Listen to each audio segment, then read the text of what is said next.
Hey everybody, I'm Nia, um, and it's Flix Talk. Guess I go back to that. I don't think I've been saying that lately, but it's Flix Talk, and this episode is about slashers, and there are a lot of slasher movies. On If you Google it, and on Wikipedia, which I know you can't really rely on a lot of correct info, but I figure on this you can. So for the American slashers, there's almost 700 of them. There is no way I'm going to talk about 700 slashers. Not in this episode. I'll have to have like a whole series of just on slashers. So, I may do more parts and only hit on like the main ones, but I'm doing like the most common, the big boys. There's only 6 of them I'm talking about, but it's like they have whole franchises, so there's a lot of movies in all of these. So, but a slasher, what makes a slasher film? It's kind of easy. It's like a person, whether it be male or female, they just go around stalking and murdering people. Pretty simple, right? Just, any crazy person.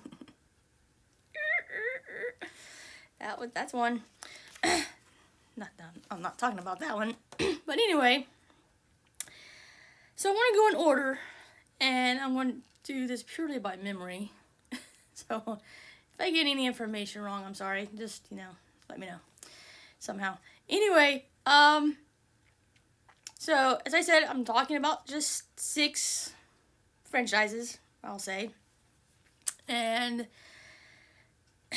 go from there, because these are pretty much the big ones, except for maybe one of them may not be as big as the others, but I'm including it in this one. So, 1974, Tobe Hooper put out this movie. It was actually a student film, and it became a cult favorite, and has become like a major horror film. And it's the Texas Chainsaw Massacre.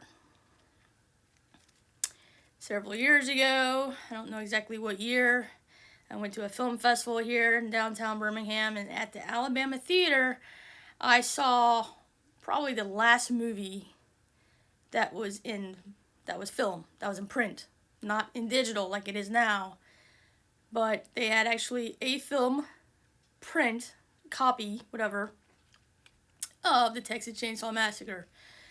So it was literally film, run through a projector, not like today.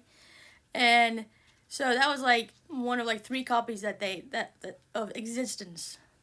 So Tobe Hooper had one, which he's no longer around, so I'm quite sure his family has that one, and there's 2 other ones floating around somewhere. So they were able to get 1 copy of it, and they showed it there. So I was actually able to see that movie on the big screen at the historic Alabama Theater, downtown Birmingham, and it was actually on film, not digital. I've seen it before. I'm not a huge fan of the Texas Chainsaw Massacre movies. I'm really not. I've seen all of them except for one. There's one, Texas Chainsaw Massacre, or Leatherface, because sometimes they're called Leatherface, that I have not seen, and it is the one that actually has, at the time, 2 future Oscar winners, Matthew McConaughey and Renee Zellweger, and that's the Next Generation movie. So that's the only one out of all of them I have not seen. Though, there is one of the movies that I do actually like, and that's actually, if I see it on, I'll watch it. It's kind of like my to-go Texas Chainsaw Massacre movie, and that is like the one that was in 3D. I didn't see it in 3D. I saw like on like Netflix for the first time, and I was like, hey, that's not a bad film. You actually kind of feel sorry for Leatherface. That's the killer's name, just in case you didn't know. And that movie was inspired by the 50s killer Ed Gein, just like Psycho was, but this one took on a whole other aspect of it, like Buffalo Bill and Silence of the Lambs, sewing the skin together, wearing a mask and stuff. Yeah. Anyway, so, and of course, the chainsaw. It's just, every time, like the 74 movie, at the end, when the guy that played Leatherface first, Gunnar Hansen, he's no longer with us anymore as well. He's probably like the best Leatherface. Plus he was the original. No one can ever beat the original. So, but he was just swinging that chainsaw around. And it was kind of funny. Because I kind of think I laughed at that part. There in horror films, there's characters, whether it be slasher films or not, that either you just can't wait for them to die because that is how irritating that they are, and you hope that their kill is like the best one in the film because that's how annoying they are. So in that aspect, you kind of cheer for the bad guy, you cheer for the slasher, for the killer. And in the original, there's this guy, not because he's in a wheelchair, but he's just an annoying character. And he kind of deserved what he got. So there are some characters that do deserve what they get.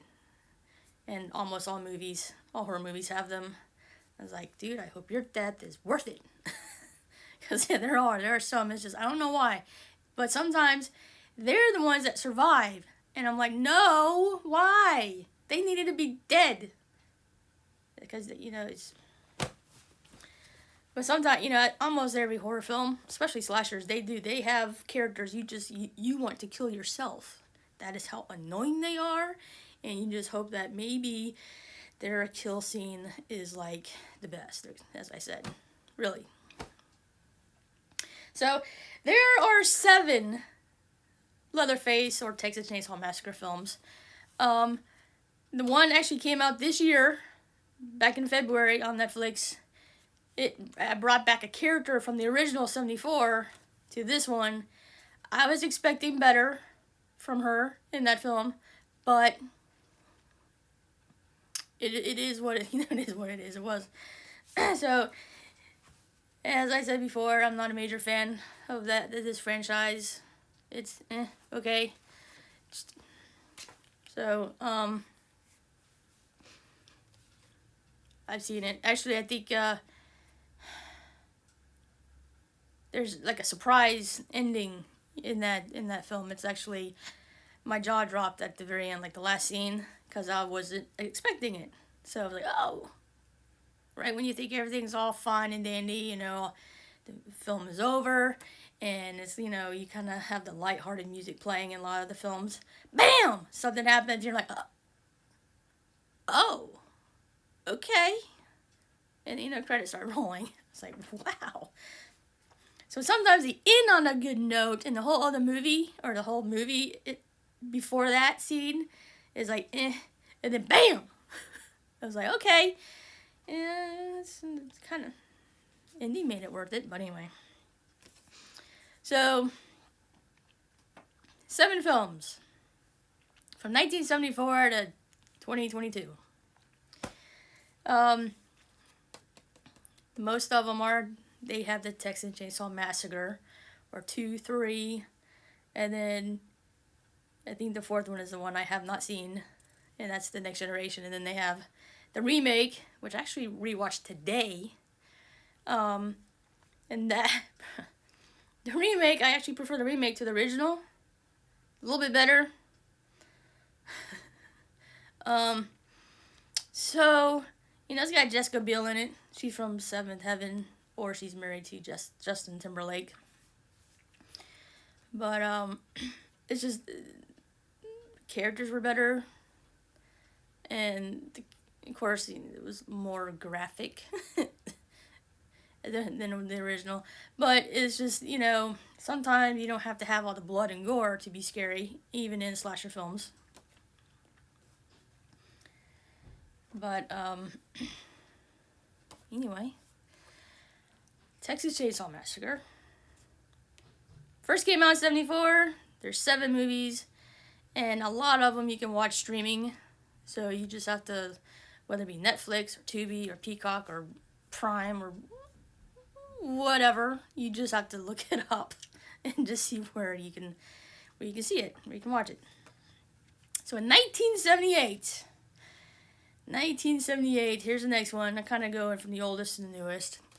John Carpenter and Deborah Hill decided, hey, you know, they kind of pitched this idea, this story of this babysitter being stalked. And I don't think it was called Halloween at the time. I believe it was called, you know, Babysitter Killer or whatever. But,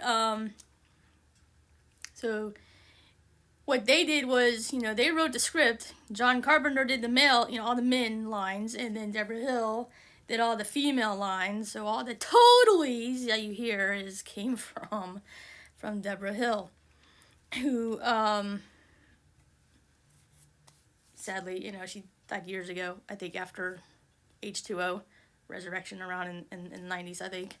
But I'm glad to still see her name attached through all the films, because she is part of it, because, you know, it's based on the characters that she and John Carpenter came up with, so they have to put her name on there. Anyway, so Halloween.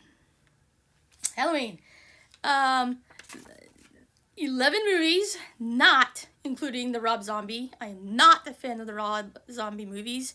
You can just go ahead and don't even watch those. I mean, you can if you want, if you're bored and just want something to watch, but I am not a fan of the Rob Zombie Halloweens at all. Keep it with the John Carpenter, please. He did do a little prequel type, you know, history of Michael in his first Halloween movie, but you know, that was really unnecessary, I think. Unless they can do a whole other film where they do that from after he kills his sister, from the very first Halloween to when he escapes from the first Halloween. So there's, you know, those years, the 15 years, they can make a movie of that all by itself if they wanted, instead of all these remakes. You know, it's like, knock knock, come on y'all, let's stop with the remakes. Anyway, it's just getting ridiculous. But yeah, so 11 movies since 1978 to 2022, and they are not stopping. Michael Myers will live on, even with the ending of Halloween Kills. Anyway,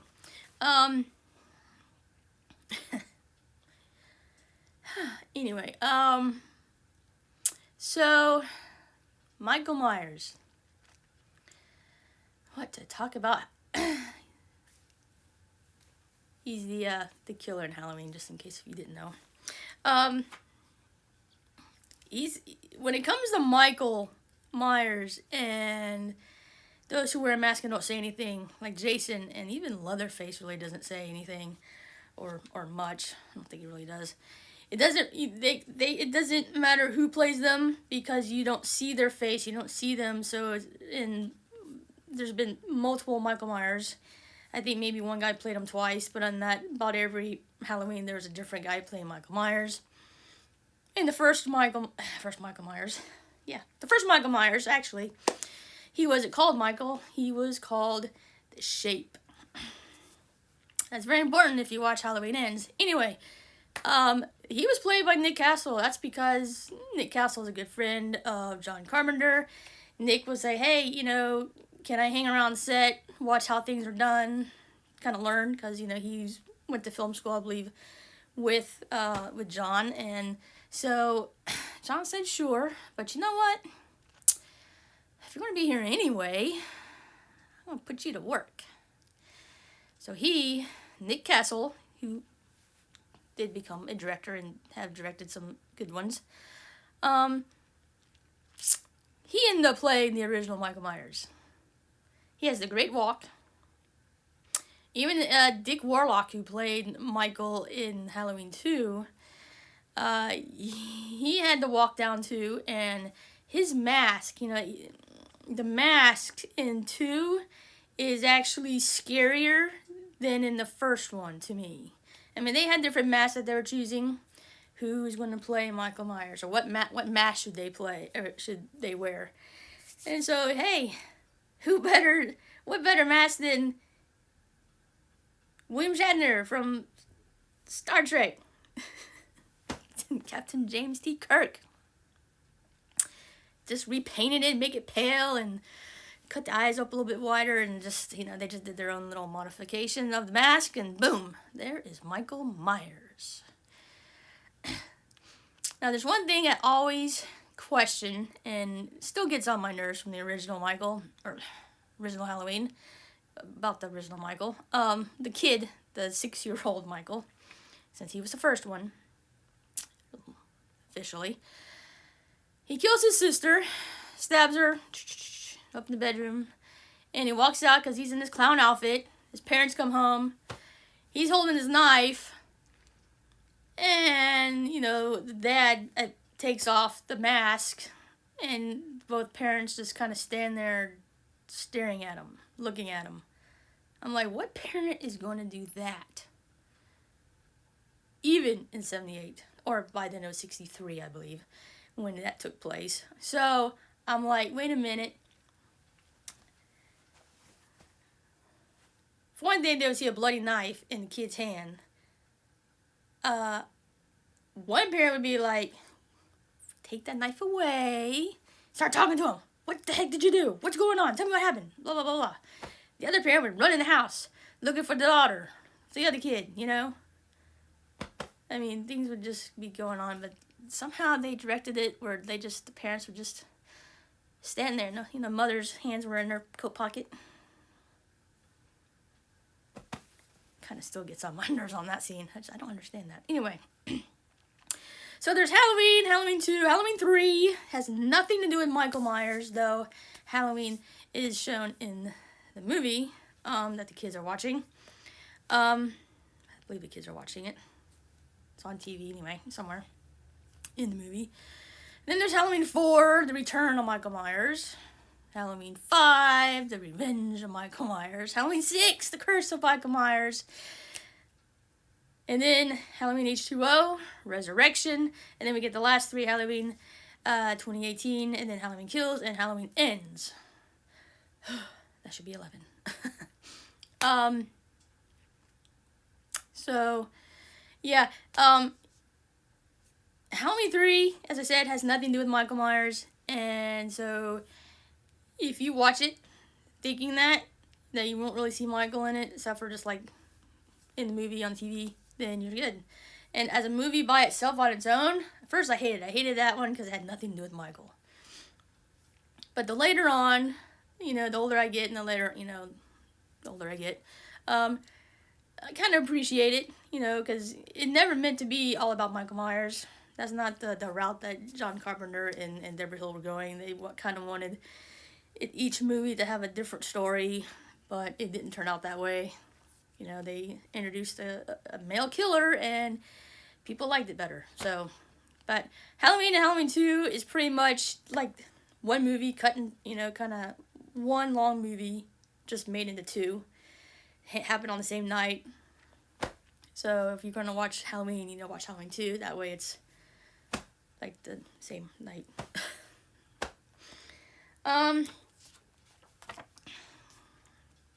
So, 1980, Victor Miller.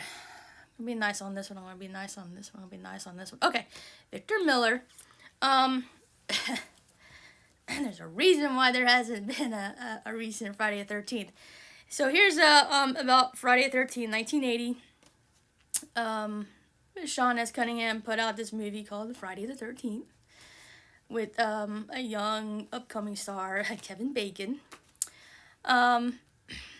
So, and Adrienne King also is in it, who ended up having not kind of had to step away from being in front of the camera in that movie because it was, I believe, that movie that kind of developed some people stalking her, some guys stalking her, so she had to kind of step away. That's why if you see part 2, she's only in the beginning.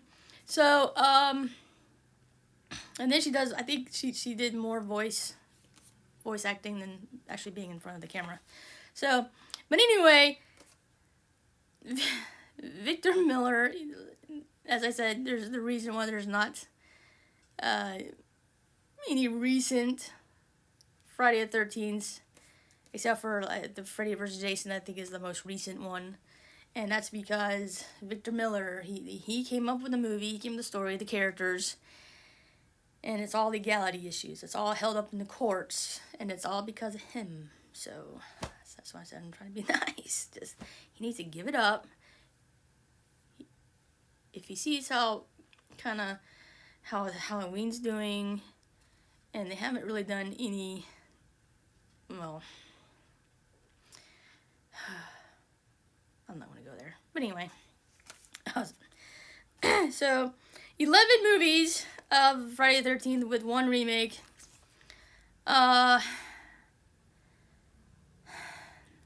There's a lot of kills. I think Jason's killed more than any other killer in the slashers. And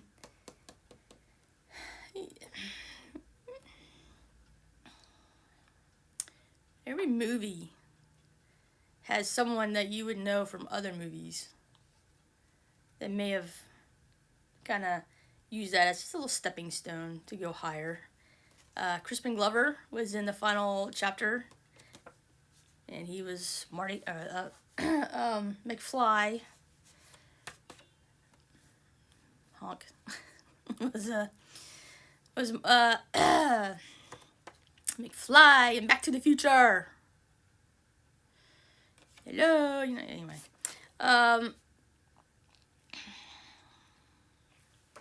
But anyway, and there's Tony Goldwyn, and Jason Lives, and he would end up being a ghost, and he has this really cool, deep voice, which would make him a great DJ on the radio, good radio voice. But he's not that bad looking either, but he's a director, and a lot of stuff that he directs is very good.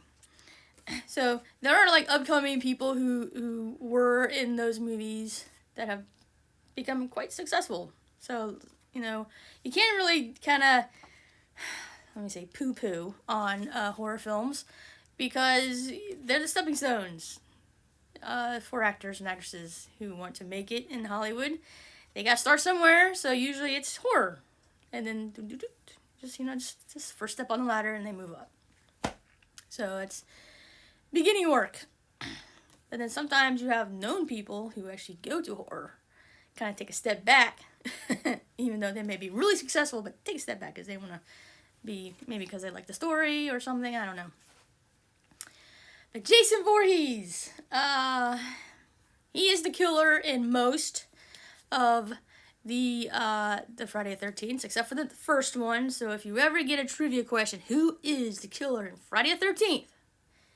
It's Mrs. Voorhees. Jason didn't come along until part 2. So, just a little trivia there. Or you can watch the beginning of Scream with Drew Barrymore, and she'll get schooled on that. Anyway, so there's one guy that played Jason, I believe, in 4 films, or more than any other guy, and that's Kane Hodder. And if you watch closely in the movies that he has been in, that he portrayed Jason, he kind of made his own instead of being kind of just a regular guy walking fast or chasing anybody who gets in his way, because I don't think there's any motivation for him to actually kill people, except for just them being at his camp at Crystal Lake, that, he just goes off killing people. So his breathing, Kane Hodder's breathing, he takes like he's deep breath where his chest kind of goes up and down and his shoulders. That's how he breathes. So it's like, okay, that is Kane Hodder, Jason, someone else, So we just lost a guy who actually did play Jason, and he was from part 4, which is the final chapter. And he was in his 90s, but as I hear, he was a stuntman and double for known actors, westerns. I think John Wayne was one. So he was a known guy. And so even though he played Jason, he also did some really cool stuff back in the day when he was younger. So he worked with some icons in Hollywood. So you can't really, as I said, you don't know who's behind the mask in the Jason. The first mask is like it's like a potato sack, with a hole cut. And then he didn't get the hockey mask, and that was by accident from part 3. And 3 is supposed to be in 3D, and you can tell what parts are in 3D. I wouldn't mind actually seeing that movie in 3D. If they can actually re-release part 3 in 3D, I would probably go see that movie. I would spend the money to see it in the theater with the 3D glasses. I would see that. Because that right there is more 3D than some other 3D movies that came out years ago. Several years ago when it was really big, where every movie was in 3D, and to me it was like, it's not in 3D. To me, those movies weren't in 3D. That one was. So, Tom Savini, he did some makeup in the movies for Jason, for Friday the 13th. And he did come back, I think he did in the first one, and maybe, I don't know about the second or third one, but he did come back for the final chapter because he thought, hey, final chapter, it's going to be the final Friday the 13th. We're going to finally end Jason Voorhees. So he came back and he didn't, he pulled all the stops. He gave it his all, and there's no way that guy could have survived, a machete going through his face. Like, hey, part 5. My least favorite of the Friday the 13th. So, sorry, that's just my... Part 6, Jason Lives. Oh, I like Jason Lives. There's a scene which it's right after Jason kills John Travolta's cousin. Driving the RV tumbles over, flips over on its side. It's on fire. He climbs up on the side, and he's just standing on the top, or on the roll. Not really on the top, but on the side of the RV. And it's just, and the music's playing, and he's just standing there like, yeah, he's king of the RV, So, and then you have the background, the sky and everything. It's a great shot. I mean, there's some shots that's really great, and that's one of my favorite shots in that movie. Part 6, though, it's kind of, it has a lot of comedy in it. So that director, he did really good in it. I like the script. I like the direction, and it's sometimes you just need, even in horror films and slashers, you need some comedic relief, and that one has a lot of comedic relief throughout the film. So it's kind of fun. It's like a fun movie. You can't. It's not like a intense, all out gore, So, part 7, The New Beginning, kind of deals with, kind of psychic. This girl, Tina, she's fights Jason, and that was, I believe, the first Kane Hodder performance as Jason. And I asked people, what's your favorite, Jason kill? And a lot of people come up with a kill in that movie.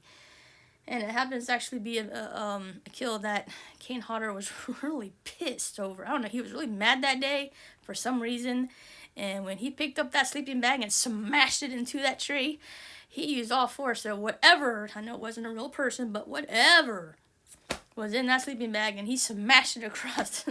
You think it was a girl being killed, but, it's obviously it wasn't. It was sleeping bag filled with something else, but bam! I'm like, you just hurt that tree. Poor tree. You feel sorry for the tree. So, but you know what? I did skip something. There are some in slashers. Let me go back to part 2 real quick. I don't think I had really said much about part 2. there are some kills in slasher films that are unnecessary and it should not have happened. Part 2 had one. And I don't think this guy should have been killed, or at least the way he was. But even though he didn't, I mean, Jason has no like filter in killing. I can't talk. Anyway, it's the guy that was in the wheelchair. He slammed, that I think it was a double-edged like machete, and there is a certain type, I don't know what it's called, bam, in his face, and he goes wheeling back down the steps, and then all of a sudden, the film stops, and it's like, you didn't have to kill that guy. That's unnecessary kill. And, yeah, that was just an unnecessary kill. As I said before, there are some characters you want to kill them yourself because that's how irritating they are. And then there's some like, he doesn't really need to be killed. Please don't let him be killed. And that was one of them. So, and then there's some that are like really cute. Like, don't kill him, he's kind of hot. But, once you see one, then you see like one slasher film, then you can't be invested in many of them because that dude's gonna die, so.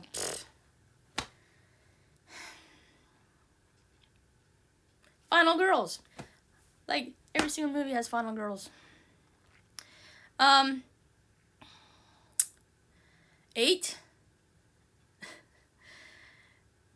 Friday the 13th, Part 8. Jason takes Manhattan. Woohoo! He leaves the lake and goes to the big city. I saw this one. I think this is the only one that I saw in the theater besides the remake. And Freddy versus Jason. But as in like the original kind of series of Friday the 13th, Part 8 is the one that I actually saw in the theater. So, yeah,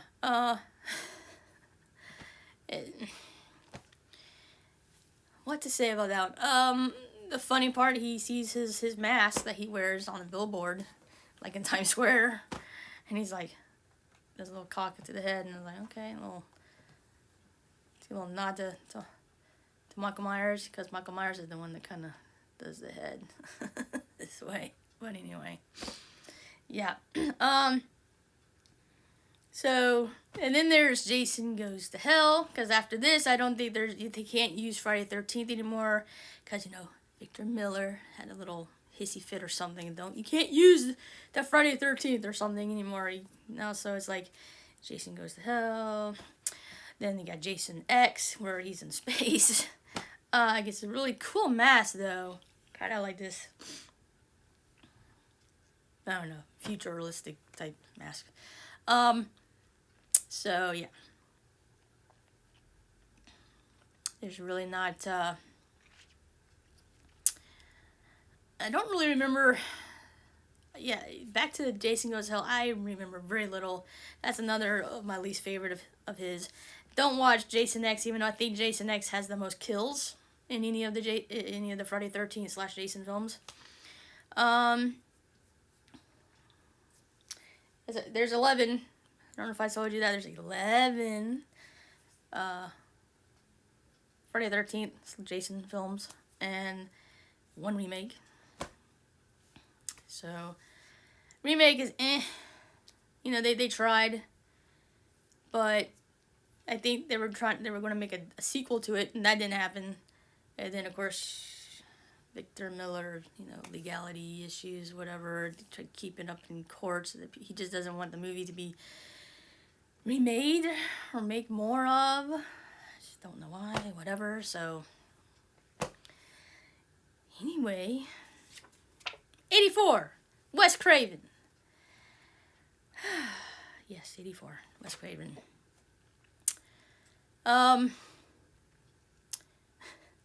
Saw this article in the newspaper about these kids, people. They have nightmares, and they do anything possible to stay awake. And this one boy, he tried his best to stay awake. He drank coffee. He did everything, and I think he was 14 because he kept having all these nightmares, and so he ended up, falling asleep. Parents took him to bed. During the night, their parents heard noises, screaming. The son was screaming. Ran to his bedroom, and they see him kind of convulsing on the bed, and then he fell still, and he ended up dead. He died in his sleep. His dream killed him. So he saw that article in the newspaper. He wanted to buy the rights so he can make a movie called Nightmare on Elm Street. And that is when we were introduced to Freddy Krueger, ladies and gentlemen. Thanks, Wes. Thank you for Freddy. 84. That movie scared me. I think after I first saw it, I slept with my parents.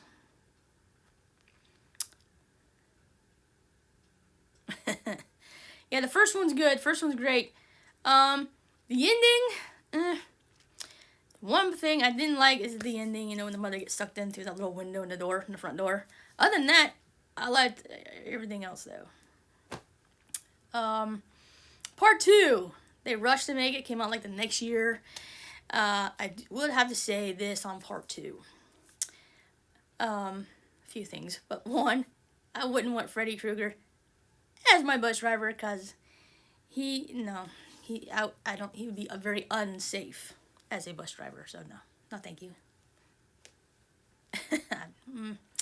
I preferred to be the driver in that film.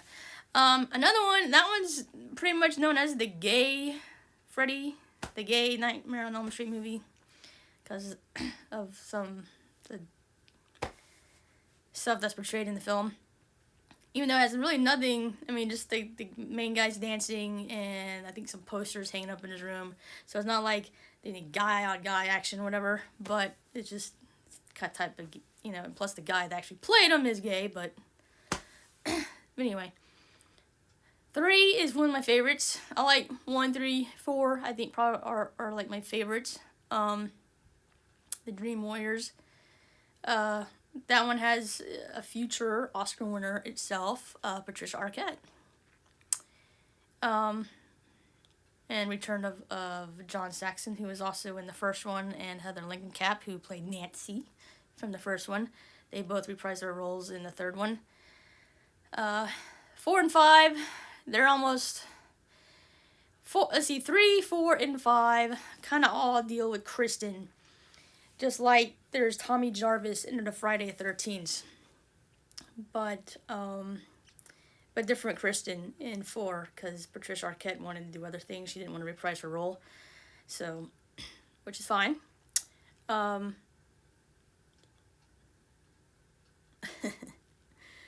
So 6, Freddy's Dead. That's a very kind of like the Jason Lives of the Nightmare on Elm Street. It's a lot of comedy in it, a lot of unnecessary stuff that they just threw in. It's almost like they just threw in some stuff. There are 7 Freddy Krueger's Nightmare on Elm Streets. So you got the 6, and then you got, Wes Craven's New Nightmare, which actually has Wes Craven in the film, and Heather Langenkamp kind of playing themselves, and Robert Englund playing themselves, and then it's like, they're like, Freddy actually did come back and like, kind of haunt, ghost, to torture, stalk the actual actors. Whatever. And, then they have the remake. So, the remake. I am a fan of James Earl Hurley, okay? Hurley, whatever. He's a good actor, but he just... nobody can play Freddy as well as Robert Englund. Just Robert Englund is the guy. So, if he's not going to play Robert... Robert's not going to play Robert. Just totally. So, if Robert Englund doesn't play Freddy Krueger, then the movie doesn't need to be made. Isn't that right, cat? See? You and my cats agree. So, yeah, yeah.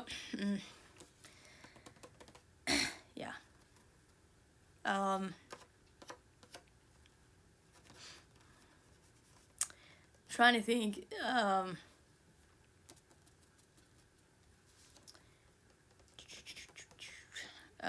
Nightmare on Elm Street, yeah. Well, there is, as I said, Freddy versus Jason, and that came out after Jason X and after, I believe, the new Nightmare. So that was like the last, I think, that kind of crossed those over. And that movie is okay. It's not the greatest. You just see those two fighting it out. But if you see in the movie, it seems like Jason won that one versus Freddy. Freddy has that mouth. There's some killers that have a mouth, and that's the one that you have to have the same actor play the person, unlike the ones that are masked that don't say anything, like Jason and Michael. Put anybody behind the mask, as I said before, but Freddy Krueger has a mouth on him. They should have Freddy versus this next guy I'm about to talk about. Yep, the next guy. The next guy, Charles Lee Ray. Want to know where he got his name from? Charles from Charles Manson, Lee from Lee Harvey Oswald, and Ray from James Earl Ray. All killers, and two yet have been proven innocent of what they were accused of. Anyway, so Child's Play, 1988, the first one came out. Catherine Hicks was pretty much the known one, and Chris Sarandon. And Brad Dourif. The only time you see Chucky, Charles Lee Ray, in the flesh is in the very beginning of Child's Play, before he transferred his soul into a doll, which we would know better as a good guy doll named Chucky. Chucky did it. Alex Vincent played Andy. Yeah. So, and there's 7. There are 7 Child's Play or Chucky movies with 1 remake. Let's get started, shall we? So, yeah, the first Child's Play is, to me, a little bit on the serious side, but it's also some funny. Once Chucky starts talking, y'all,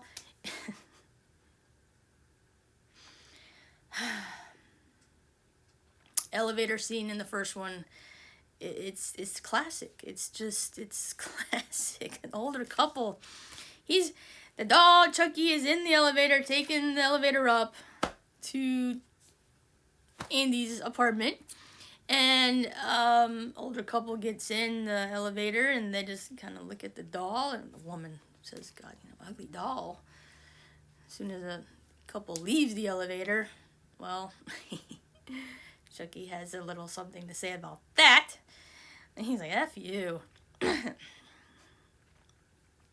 That gives a little giggle, a little chuckle right there. But other than that, yeah, Child's Play 2 is actually one of my favorites. That one's kind of a hardcore horror, really. Not really, well.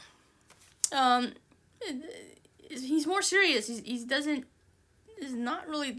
say anything to be funny. There is one where he's killing a teacher with a yardstick. You've been bad, kind of well. That's about the only kind of semi-funny part. She kind of deserved to get what she got. She was mean to Andy, because you see Andy in the first 3. The first 2 is played by Alex Vincent. The part 3 is played by a different guy. So, because obviously they had to have him grow up, be a teenager, military school. So part 2, they go back to the factory. And you think that has to end Chucky right there. Hot plaster or whatever, you melt him. But no, got that blood, and when they reopen in part 3, his blood kind of sprinkles into the new big pot, I guess, on a big thing, cauldron, I don't know what the heck you want to call it. The plaster is about mixing up because they're reopening the plant, the doll plant, and Boom. He's back. So yeah, part 3, military school. He sends himself to Andy and tries to play hide the soul again. Bride of Chucky. That's the 4th one. Bride of Chucky. That is the one to see. That is the best one to me. Besides Child's Play and Child's Play 2, Bride of Chucky, baby. Jennifer Tilly's in it. Y'all, that one has so many funny parts. I have to do a whole video on its own, really. It's just you really have to see it. And Katherine Heigl and John Ritter's in it. So, hey, give it a whirl. Watch it. It's actually, you can watch that one. You really don't have to worry about watching the other ones because it's kind of like a movie on its own, but not really. It's I don't know. I can't really explain it, but yeah, that one's good. Then the Seed of Chucky. Oh boy. Will the offspring of Chucky and Tiff be Glenn or Glenda? You just have to watch that movie to find out.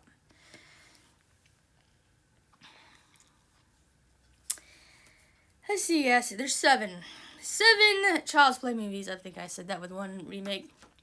So, let's see here. I named, 5? Oh, wait, there's more than 7. 1, 2, 3. Then you got Bride. Then you got Seed. Then you got The Curse and Cult.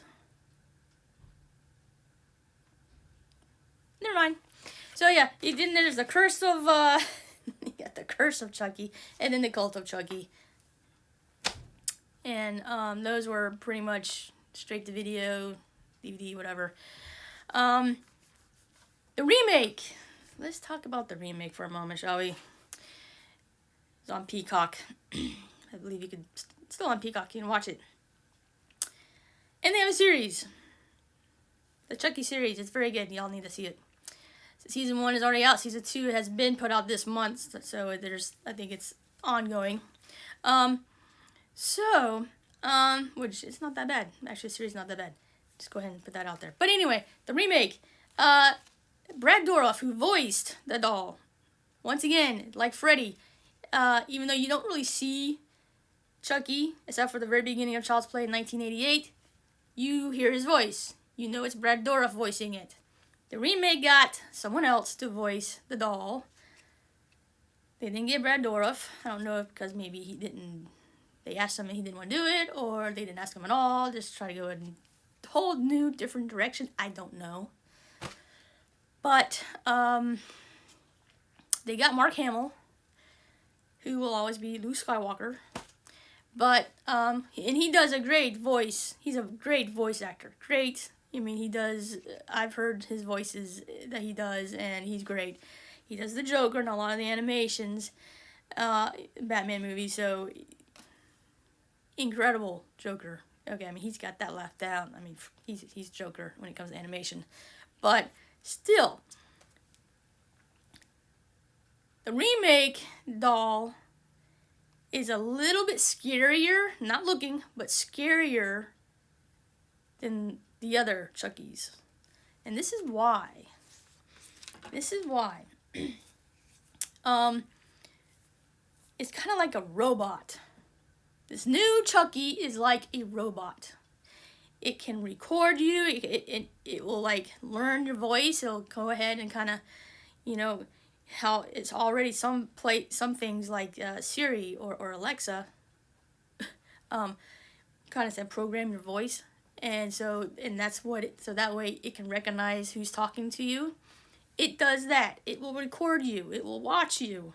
It sees you, through his eyes. It will record everything you say and do. That kind of makes it very scary to me. I mean, if you think about it, that's very scary. You have a doll that's kind of alive.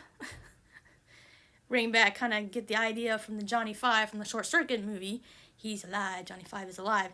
No, that Chucky is more alive than Johnny Five. In a bad way. At least Johnny Five is in a good way. Good, fun way. But this Chucky, this new one, that kind of makes it kind of scary.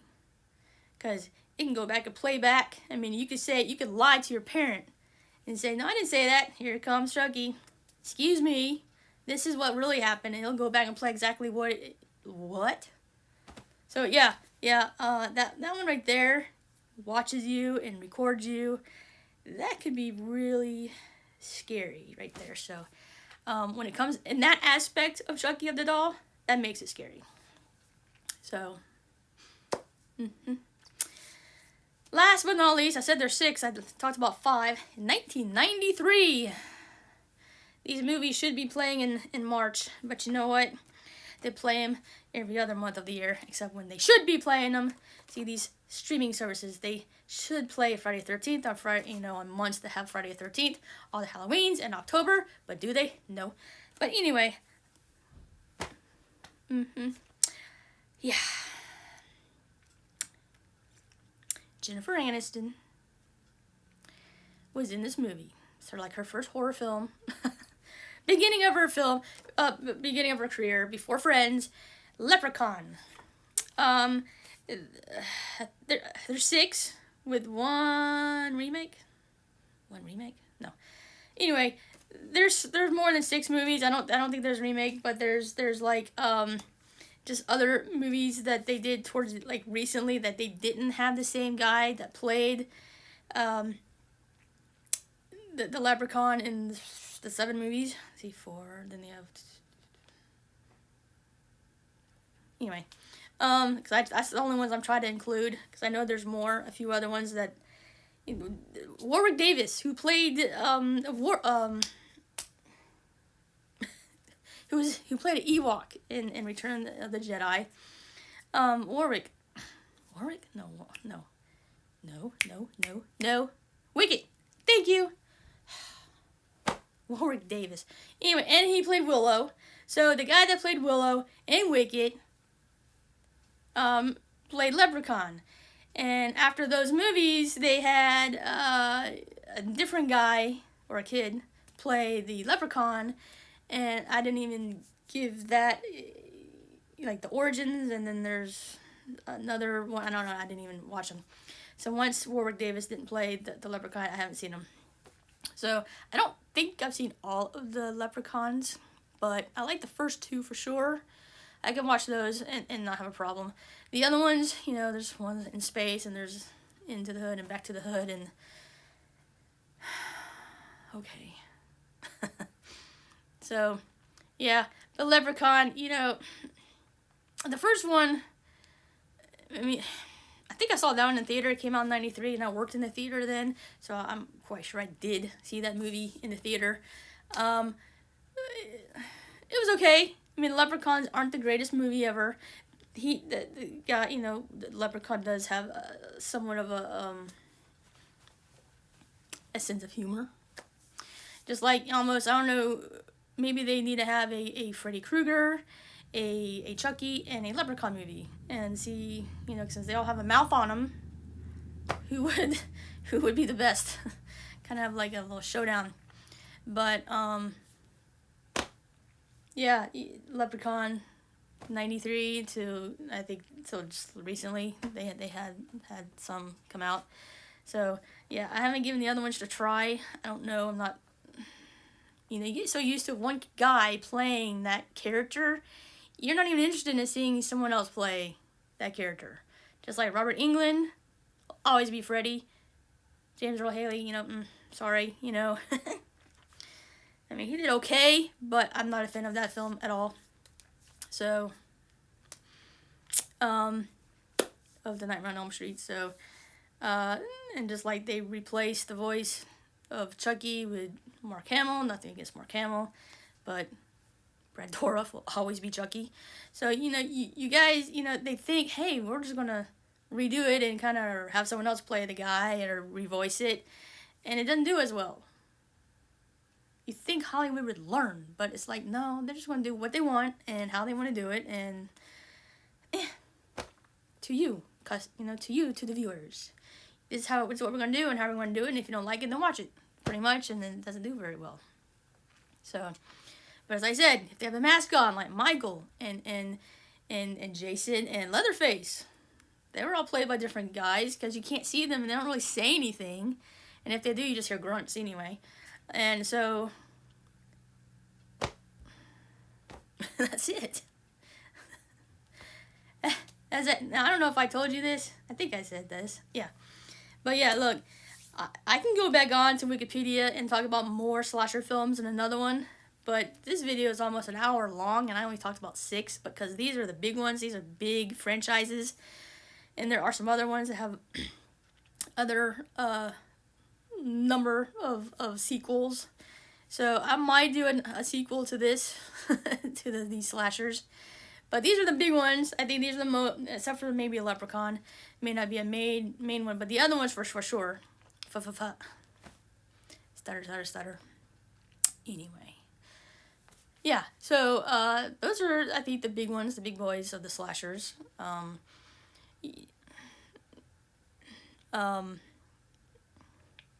course, you know, there's Screams and Wrong Turns and